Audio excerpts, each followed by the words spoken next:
भारत के सबसे महान तेजस्वी प्रतिभा वाले व्यक्ति स्वामी विवेकानंद जी ने अपने आध्यात्मिक धार्मिक ज्ञान के माध्यम से समस्त मानव जाति को अपने रचना ज्ञान से सीख दी, जिन्होंने पूरी दुनिया को भारत की संस्कृति से अवगत करवाया।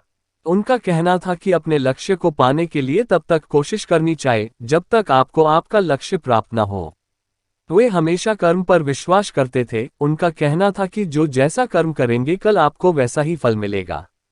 स्वामी विवेकानंद का प्रारंभिक जीवन।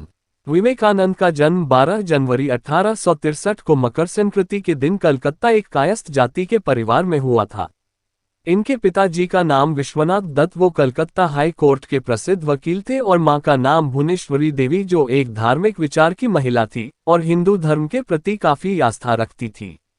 नरेंद्र को 9 भाई बहन थे। दादाजी का नाम दुर्गाचरण दत्त फारसी और संस्कृत के विद्वान व्यक्ति थे। वे भी अपने घर परिवार को छोड़कर साधु बन गए। स्वामी विवेकानंद जी का बचपन का नाम नरेंद्र दत्त था। प्यार से लोग उन्हें नरेंद्र बुलाया करते थे। ये बचपन से अत्यंत कुशाग्र और बुद्धिमान के साथ बहुत नटखट भी थे।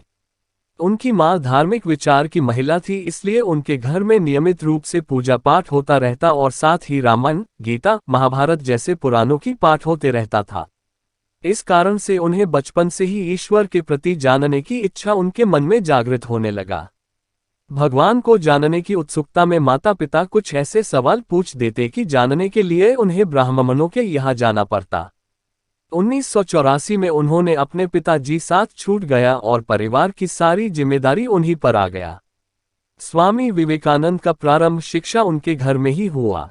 1871 में 8 साल की उम्र में ईश्वर चंद्र विद्यासागर के मेट्रोपॉलिटन संस्थान में नामांकन करवाए, जहां से उन्होंने स्कूल की पढ़ाई की।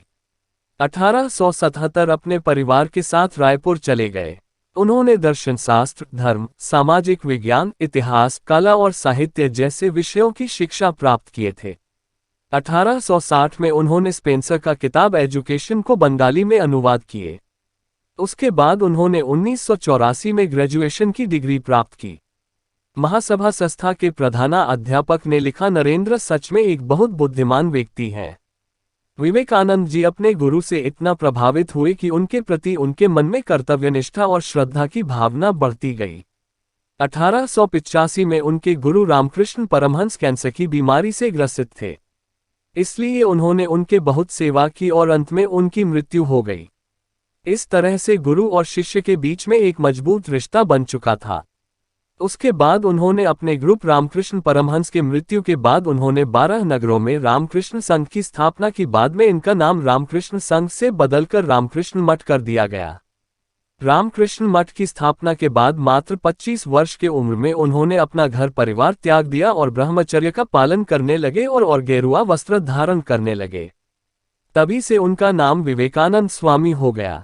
स्वामी विवेकानंद पूरे भारतवर्ष का भ्रमण पैदल यात्रा के दौरान काशी, प्रयाग, अयोध्या, बनारस, आगरा, वृंदावन, इसके अलावा और कई जगह का भ्रमण किए।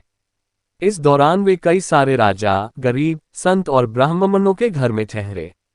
इस यात्रा के दौरान कई सारे अलग अलग क्षेत्रों में जाति प्रथा और भेदभाव ज्यादा प्रचलित था।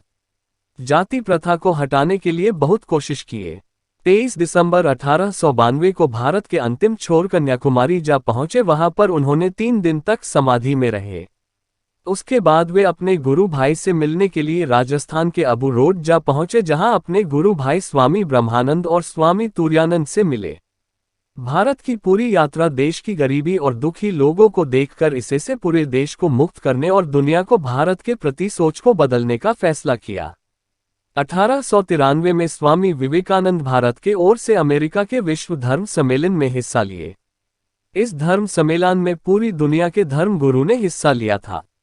इसमें भाग लेने वाले सभी लोगों ने अपना धार्मिक किताब रखे और भारत के ओर से भागवत गीता को रखा गया। इस सम्मेलन में स्वामी विवेकानंद जी को देखकर विदेश लोग काफी मजाक उड़ाते थे, पर उन्होंने कुछ भी नहीं बोले।